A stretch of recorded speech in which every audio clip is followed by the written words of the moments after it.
मिन्नासान कोन्निचिवा म चाहिँ जापानिज भाषा सिकाउने शिक्षक हुँ। जापानिज ल्याङ्ग्वेजलाई जापानिज भाषामा चाहिँ निहोन्गो भनिन्छ। There are 3 types of Japanese language. 3 टाइपको चाहिँ जापानिज ल्याङ्ग्वेजहरू हुन्छ। 1 नम्बरमा चाहिँ रहेको छ हिरागाना, 2 नम्बरमा रहेको छ कातागाना, 3 नम्बरमा रहेको छ खान्जी। हिरागाना भनेको चाहिँ के हो भने प्योर जापानिज अल्फाबेट हो। अनि कातागाना भनेको चाहिँ हामीले जुन अङ्ग्रेजी भाषाहरू युज गरिन्छ नि बिचबिचमा, त्यो चाहिँ कातागानामा लेख्ने गरिन्छ। खान्जी भनेको चाहिँ साङ्केतिक अक्षर हो। फर्स्टमा हामी पढ्नेछौँ हिरागाना। अनि तपाईँहरूलाई सजिलो हुन्छ भनेर चाहिँ मैले चाहिँ एउटा फर्मुला बनाइदिएको छु। यो फर्मुला चाहिँ तपाईँहरूले याद गर्नुभयो भने तपाईँहरूलाई हिरागाना पढ्न सजिलो हुनेछ। फर्मुला रहेको छ आ का सा ता ना हा मा या रा वा न।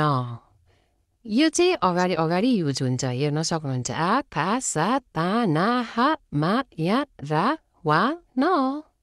यो सजिलो भयो भने यो पछाडिको त आइहाल्छ। हेर्नुहोस् है अब कसरी। आ इ उ ए ओ भन्नुहोस् त ल सँगसँगै।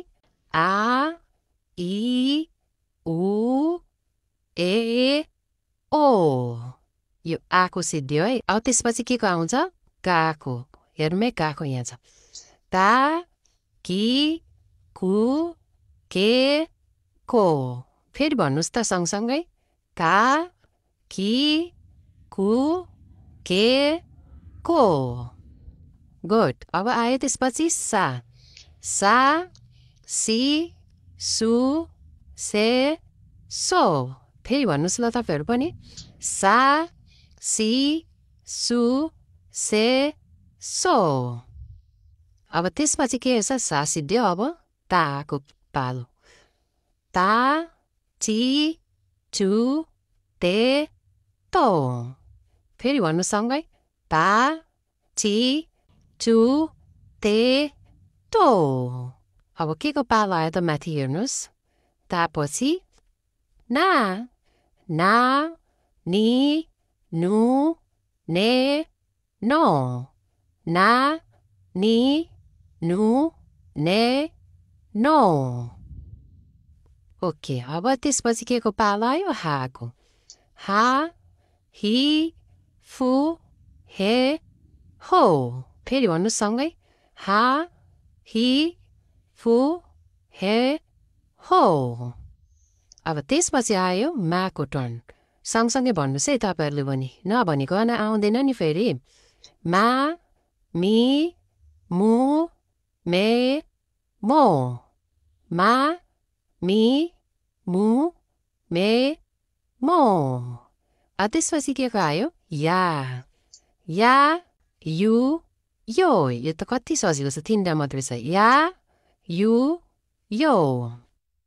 अब त्यसपछि पालो आयो राको। रा रि रु रे रो। रा रि रु रे रो। अब त्यसपछि के को आयो? वाको पालो। वा वो। यो त 2टा मात्रै, कति सजिलो हेर्नुहोस् त। वा वो।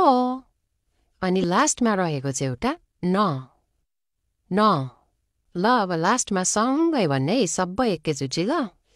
आ इ उ ए ओ का कि कु के को सा सी सु से सो। ता ची चु ते तो। ना नि नु ने नो। हा हि फु हे हो। मा मी मु मे मो। या यु यो। रा रि रु रे रो। वा वो न। मिन्नासान, मलाई लाग्छ तपाईँहरूले मैले पढाएको बुझ्नुभयो होला। अनि तपाईँहरूले प्र्याक्टिस गरेर अब भोलि अर्को पार्ट लिएर आउँछु। भोलि चाहिँ हामी पढ्नेछौँ कातागाना। सो यतिलाई चाहिँ प्र्याक्टिस गर्नु होला आज।